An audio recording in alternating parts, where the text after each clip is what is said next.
రోజులుగా దగ్గరుండి ఆత్మీయంగా పర్యవేక్షిస్తూ చేస్తున్న అమాత్యుల సందేశం.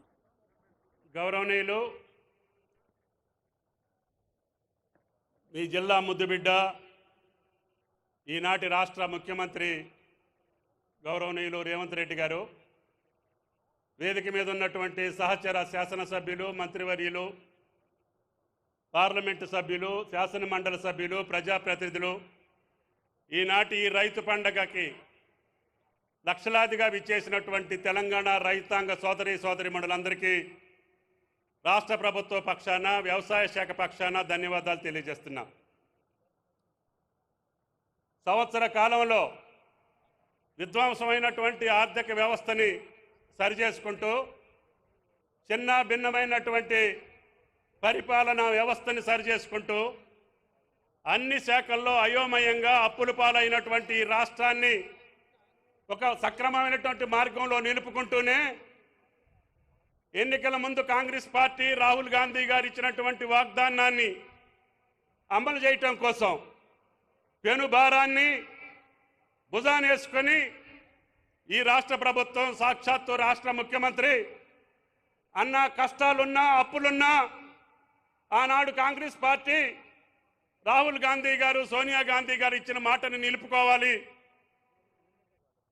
ఈ యొక్క 2 లక్షల రుణభారం రైతుల నుంచి తీర్చడం నాకు కష్టమైనా రైతులుగా భారం ఉండకూడదు. మనం ఏదైనా కడుపు కట్టుకొని వేరే చోక ఎక్కడైనా సరే ఆదా చేసైనా సరే ఈరోజు 2 లక్షల రుణమాఫీ చేస్తానన్నాను, చెయ్యాలని చెప్పారు.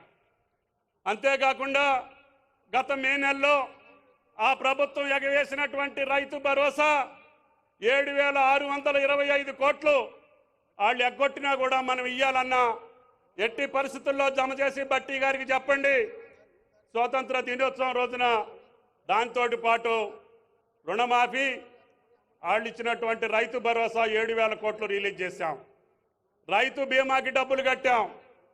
అనేక పంటలు ఈనాడు రాష్ట్రంలో పండినటువంటి అన్ని పంటలను కూడా కొనుగోలు చేసే అవకాశాన్ని ఎంఎస్పి ద్వారా తీసుకున్నాం.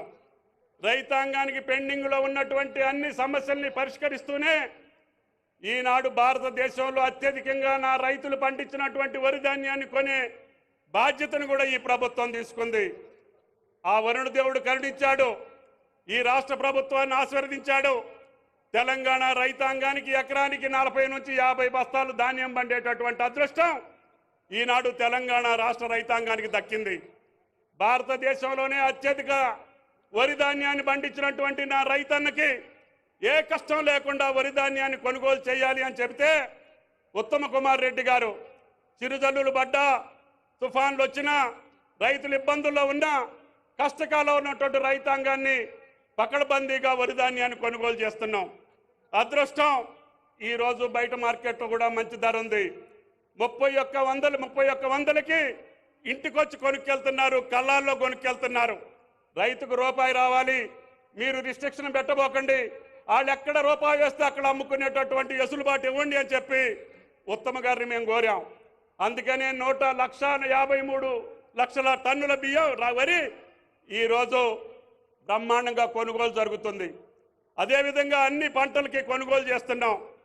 ఈ ప్రభుత్వాన్ని, వేదిక మీద ఉన్నటువంటి పెద్దలందరినీ వ్యవసాయ శాఖ పరంగా ఒకటే ఒక ప్రార్థన, ముఖ్యంగా బట్టి గారికి, మీరిచ్చినటువంటి వాగ్దానాల కోసం, మీరిచ్చినటువంటి మాట కోసం, కాంగ్రెస్ పార్టీ యొక్క నిబద్ధత కోసం కష్టాలైనా నష్టాలైనా ఇబ్బందులున్నా ముఖ్యమంత్రి గారు కానీ, మీరు కానీ, వేరే శాఖల్లో ఉన్నటువంటి మంత్రులందరూ ఏదో ఒక రకంగా మనం అన్న మాట నిలుపుకునేటట్టుగా ఈనాడు 2 లక్షల్లో కుటుంబ నిర్ధారణ కానటువంటి 3.5 లక్షల మందికి ఈరోజు రుణమాఫీ చేసే భాగ్యం ఈ రైతు పండుగ సందర్భంగా మహబూబ్ నగర్ గడ్డ మీద జరుగుతుంది. కాబట్టి ఆ పండుగ సందర్భంగా విచ్చేసినటువంటి ముఖ్యమంత్రి గారికి మనం అందరం కూడా ఆయన్ని శక్తి సామర్థ్యాలుగా ఇంకా మిగిలిన సమస్యల పరిష్కారం చేయటం కోసం ఆ భగవంతుడు ఆశీర్వదించేటట్టుగా మీరు ప్రయత్నం చేయాలని మన అందరి సపోర్టు గౌరవ ముఖ్యమంత్రి గారికి, ఫైనాన్స్ మినిస్టర్ గారికి ఇవ్వాలని చెప్పి, అదేవిధంగా రాష్ట్ర రైతాంగం అందరూ వచ్చారు, ఆయిల్ ఫామ్ పట్ట వేయమని చెప్పి నేను పదే కోరుతున్నా. ఈ బాధలు లేకుండా, ఈ కష్టాలు లేకుండా, ఈ యొక్క ఆర్జించేటటువంటి అవసరం లేకుండా మీరందరూ ఆయిల్ ఫామ్ పట్టేయండి. రేపు రాబోయే 4 సంవత్సరాల్లో అన్ని జిల్లాల్లో ఫామ్ ఆయిల్ ఫ్యాక్టరీలు కట్టి రైతు కళ్ళల్లో ఆనందం చూసేదాకా ఈ కాంగ్రెస్ ప్రభుత్వం వెనకడుగు వెయ్యదు అని చెప్పి మీకు ఈ సందర్భంగా మనవి చేస్తూ, మిగతా మనకి ఇచ్చే విషయాలు, ఇవ్వాల్సిన విషయాలు బట్టి గారు, ముఖ్యమంత్రి గారు చెప్తారు. నేను మాట్లాడటం అంత మంచిది కాదు అని చెప్పి మీకు ఈ సందర్భంగా మనవి చేసుకుంటూ సెలవు తీసుకుంటున్నా. జై కిసాన్. ధన్యవాదాలు సార్. ఇప్పుడు రైతు